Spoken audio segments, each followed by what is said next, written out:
Polda Metro Jaya memeriksa mantan Menteri Pemuda dan Olahraga atau Menpora Roy Suryo sebagai pelapor kasus meme stupa Candi Borobudur yang mirip Presiden Joko Widodo pada Senin 11 Juli 2022.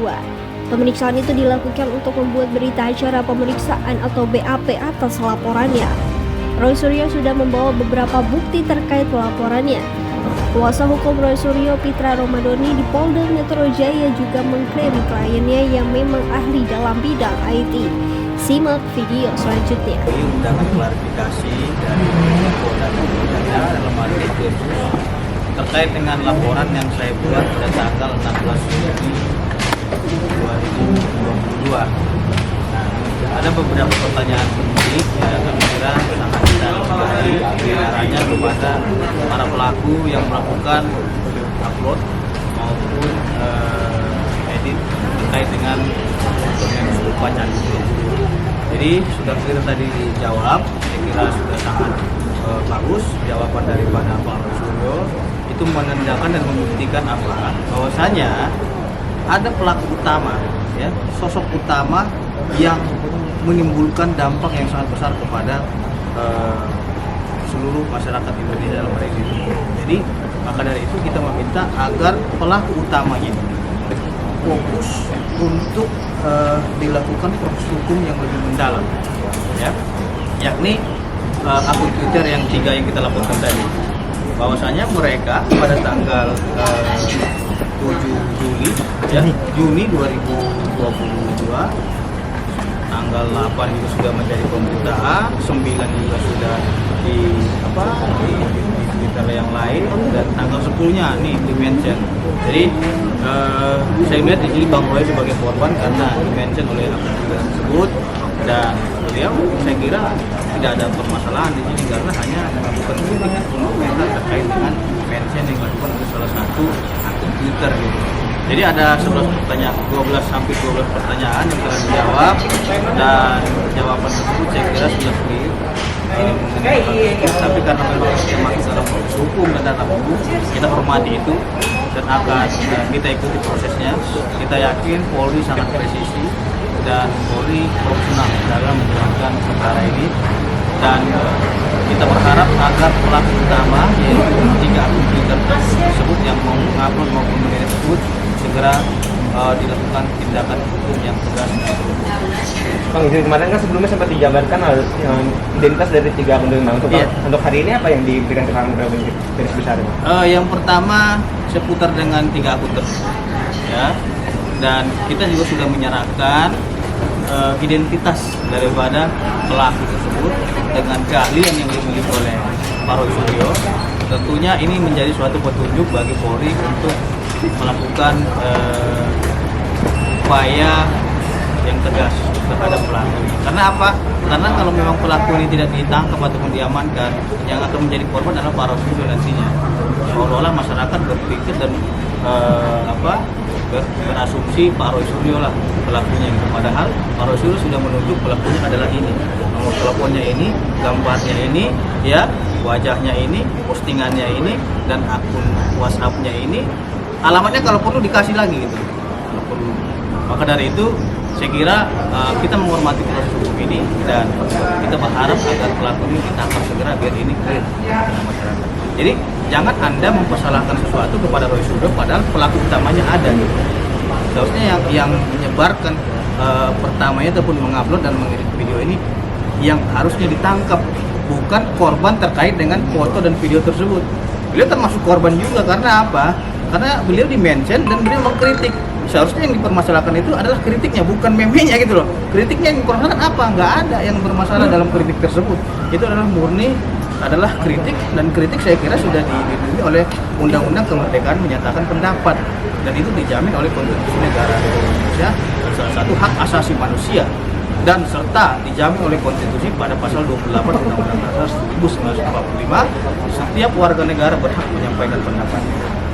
Itu namanya pendapat. Lantas orang menyampaikan kritik maupun pendapat tersebut, ya, dinarasikan ataupun digoreng-goreng seolah-olah itu adalah hasil dari buatan dia sendiri, ini menjadi keliru ataupun salah paham. Maka dari itu pelaku utama pada yang tanggal 7, 8, 9 ini perlu ditangkap agar terbongkar. Ya, agar terbongkar dia itu mengeditnya untuk melakukan apa, melakukan edit itu, dan dia itu menyebarkannya gunanya untuk apa, seperti itu. Kecuali dia ini di-mention, mengkritik daripada mention orang, berbeda, bukan memposting langsung gitu. Nah ini harus dipahami. Justru Pak Roy Suryo ini menampilkan sumber-sumbernya. Contohnya Anda dituduh melakukan sesuatu hal tersebut. Tiba-tiba Anda menyampaikan orang yang menuduh Anda. Terus ada orang lain melaporkan bahwasanya Anda pelaku. Nah itu tidak boleh dia menarasikan seperti itu. Padahal jelas sumber-sumber daripada Twitter tersebut telah disampaikan oleh Pak Roy Suryo. Dan Pak Roy Suryo menyatakan juga bahwasanya ini adalah editan ataupun buatan netizen. Kecuali beliau tidak menyampaikan itu bukan editan atau bukan buatan netizen. Jadi clear di sini, tidak ada permasalahan. Karena memang ada beberapa pihak yang merasa dirugikan apapun dicemarkan nama-nya. Pertanyaan saya cuma satu, simpel. Yang dirugikan di mana lagi? Yang pertama, beliau sudah menghapus tweetannya itu sebelum dilaporkan. Ingat itu, sebelum dilaporkan itu sudah dihapus ataupun di-tag. Yang kedua, beliau sudah mengklarifikasi bahwasanya ia mendapatkan sumbernya itu dari sini. Seharusnya ya yang melapor ini berterima kasih karena beliau memberitakan ada loh orang yang melakukan editan ataupun kalau memang itu dugaan tindak pidana seperti ini, silakan ditanggapi, kan begitu. Seharusnya itu yang dikaji. Terus yang ketiga, Pak Roy Suryo itu sudah meminta maaf dengan tulus hati kepada publik secara terbuka. Ini saya kira adalah hal-hal yang dipermasalahkan. Seharusnya ini sudah clear. Nah, bukti dia memperjuangkan khususnya kepada sahabat kami, ya, saudara kami, umat Buddha, beliau membuat laporan polisi sebelum adanya laporan terhadap beliau. Ya, sebelum adanya laporan polisi terhadap beliau, dengan inisiatif sendiri, dengan iktikat baik sendiri, beliau membuat laporan polisi. Jadi artinya apa? Beliau tidak ada niatan sedikit untuk menghina suatu agama maupun golongan, maupun tidak ada kesengajaan sedikit untuk mau membuat kegaduhan ataupun menghina seseorang ataupun golongan tertentu.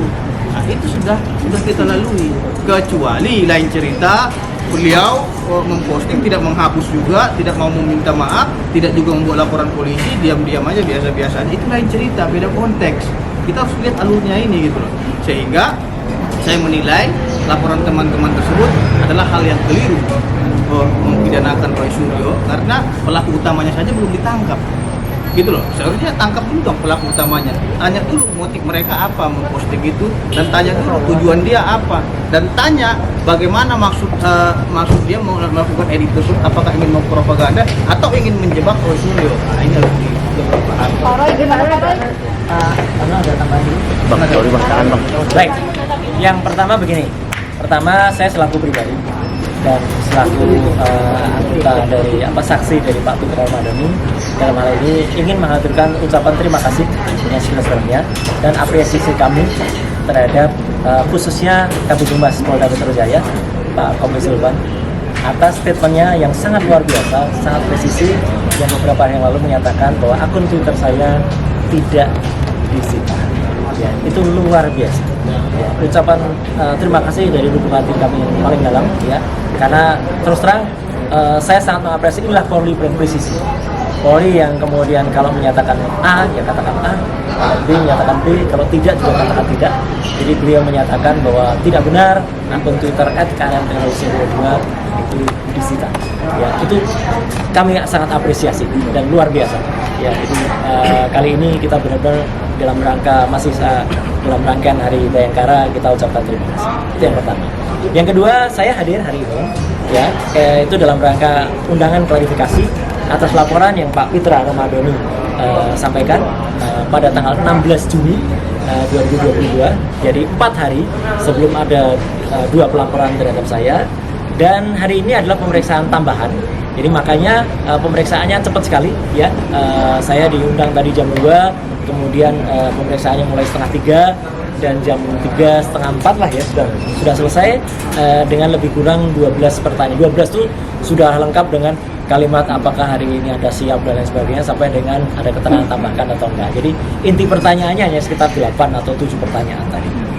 Persis seperti apa yang Pak Putra tadi sampaikan, karena saya didampingi Pak Putra Ramadhani, juga didampingi Pak Banua, juga didampingi oleh tim yang lain, ya, ada Pak Jos, ada Mas Sabto, ada juga Mbak Dian, ya. Kami bersama-sama mendengarkan dengan seksama apa yang tambahan yang saya sampaikan kepada kepolisian atas laporan Pak Fitra Ramadhani. Jadi intinya saya menajamkan keterangan yang saya berikan beberapa hari yang lalu tentang 3 akun yang memang sudah memposting sebelumnya, baik pada tanggal 7 Juni 2022, kemudian tanggal 8 sudah termuat di salah satu media online, bahkan termuat 2 kali beritanya, pagi dan malam. Kemudian tanggal 9 itu juga sudah ada lagi yang posting berbeda tapi fotonya sama, dan tanggal 10 kemudian saya di-mention oleh salah satu akun dengan foto yang lain, dan kemudian pada tanggal 10 itulah pada malam harinya saya baru memposting gambar yang dipermasalahkan oleh saudara-saudara kita. Nggak apa-apa, saudara-saudara kita artinya kita maklumi, ya mungkin ada yang mendorong-dorong mereka, nggak apa-apa ya, tapi insya Allah dengan nanti penyelidikan dan penyidikan dari Polda Metro Jaya, insya Allah semuanya terang benderang, semuanya clear, dan kekeluargaan atau kerukunan antar umat beragama bisa terjadi. Itu saya kira yang perlu saya tambahkan pada pemeriksaan hari ini. Jadi sudah clear semuanya, dan insya Allah itu bisa menambah bahan untuk bekal daripada laporannya Pak Fitra Ramadhani. Oke, ya Pak Bambang sudah tambah? Cukup.